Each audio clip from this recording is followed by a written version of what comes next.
பச்சை விளையும் சோலையிலே மண்ணிசைக்கும் சோலையிலே அல் ஹிக்மா பாலர் பாடசாலை அழகாய் ஒளிருது மிதியாலே.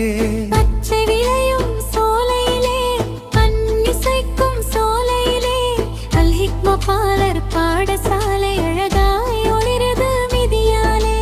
கோலங்கொள்ளையின் நடுவினிலே குதூகலமா சிரிக்குதடி சிஞ்சீரு பிஞ்சுகளின் செல்ல குரல் ஒலிக்குதடி. வண்ண வண்ண சுவர்களுடன் வாஞ்சை தாரும் சோலை இது. கண்ணின் மணி பிள்ளைகளின் கனவு மலரும் உலகம் இது. சிறுவர் சந்தை கூடிடுச்சே,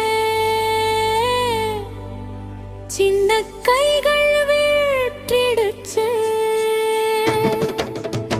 மந்த பொருட்கள் வரிசையிலே பிஞ்சுகள் வியாபாரம் செய்திடுச்சே.